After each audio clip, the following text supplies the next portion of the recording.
What's up, a Cinema Shogun here, and after the train derailment in East Palestine, Ohio, I think a lot of people just naturally thought that things would be done to ensure that situations like this don't happen again.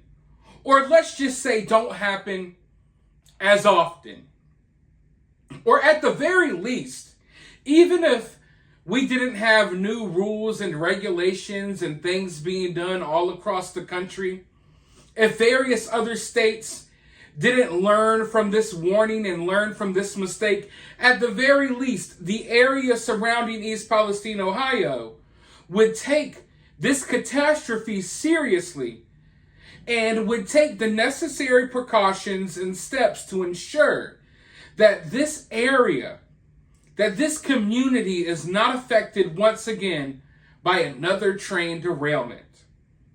Well, folks, it looks like that is not the case at all. In fact, as I've talked about countless times on this channel, ever since the train derailment in East Palestine, Ohio, there have been trains just surprisingly, mysteriously, just falling off the tracks all across America. But last night, ladies and gentlemen, there was yet another train derailment right near East Palestine, Ohio. As if this community, as if these people have not suffered enough, another train has derailed about 20 to 30 minutes outside of East Palestine in an area where people seem to have been affected by the chemicals that were burned in the air. So just because this isn't happening directly in East Palestine doesn't mean that this is not happening to people who are already affected by the last train derailment. Now, we're getting a lot of conflicting stories here. The media and the officials are claiming that there's no toxic chemicals spilling out. There's nothing to worry about. There's no hazardous materials. Everything's okay. That's what they're telling people. Rumors circulating online and on social media are saying otherwise. People are reporting that they're smelling weird smells. Some people are reporting that they've seen some type of substance leak into the waterways. How true is that? I don't know, but what I do know is I don't like the wording that is being used when it comes to this situation. We'll get more into that in just a moment, but first, let's just go ahead and hop right into this article. A Norfolk Southern train derails near East Palestine. No hazardous materials reported at the moment. 9 rail cars from a Norfolk Southern train derailed near the Pennsylvania-Ohio border, not far from the site of the East Palestine train derailment. But no hazardous materials were reported to be involved in the derailment late Wednesday night, according to local officials. The derailment happened in New Castle, Pennsylvania, according to the city's police and fire departments. No injuries were reported. New Castle is about 20 miles or 30 minutes outside of East Palestine. At this time, there is no indication of any hazardous material being released, the police department said. And that's where I want to pause, because this is where I have a problem. You see, we got people in the area that are talking about smelling weird smells and seeing weird things. Let's just leave it at that. We got officials saying, don't worry, there are no hazardous materials on board of these train cars that derailed. Okay? That's what a lot of the officials are reporting. But then you have the police saying things like this. At this time, there is no indication of any hazardous material being released. Do you see how that conflicts with the other information that's out there? Y'all claim there's no hazardous material on board of these train cars. Yet the police department is saying, oh, there's no indication that hazardous materials have leaked out of these train cars. So which one is it? Do any of these 9 train cars, are any of them holding hazardous material or not?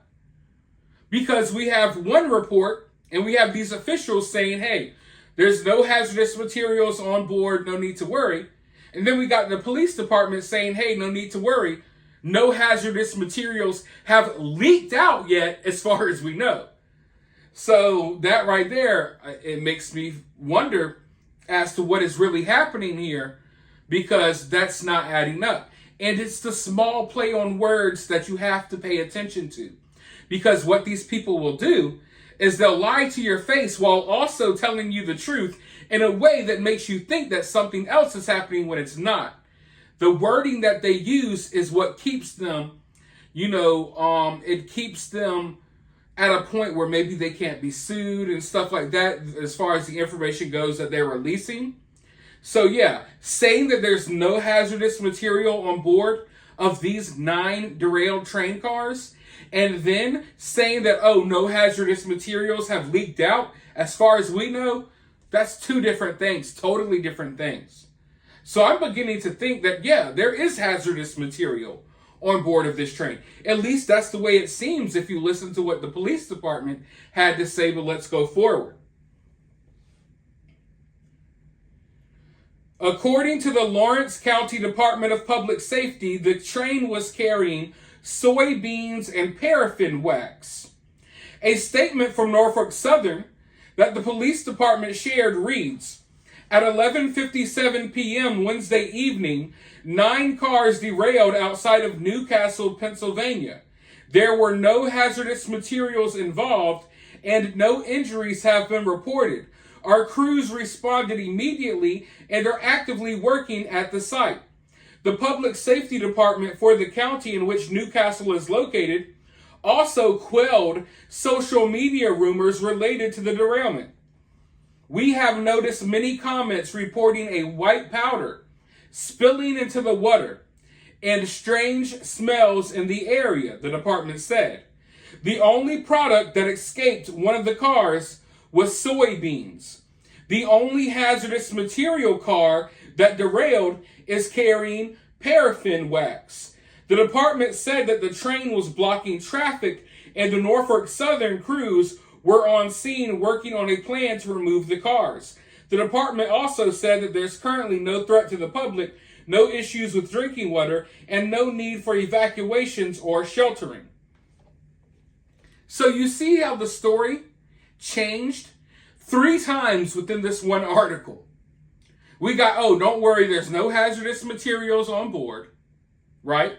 There's no hazardous materials. There's no indication that there's any hazardous materials in these train cars, right? And then they go on to say, oh, there's no indication that any hazardous material have spillen out or have seeped out of these derailed train cars. And then they go on to say, well, there is one hazardous material on board. It's the paraffin wax, but that hasn't leaked out, only soybeans. And then they say, hey, social media rumors about weird smells and chemicals, leaking out of the train into the water, that's all lies. But you all lied 3 times. Seriously. I mean, I know that a lot of you all won't care, but this is scary. It's scary. It's downright scary that they could change the information that they give the general public 3 times in one news article and no one cares. No one bats an eye. But that's where we're at. We're at this point where they just blatantly lie to us.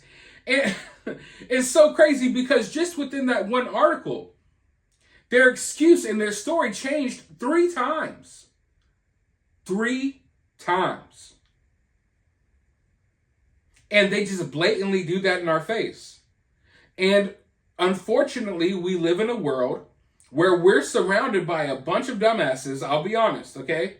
That's what it is. I'm tired of pulling punches. We're surrounded by a bunch of dumbasses.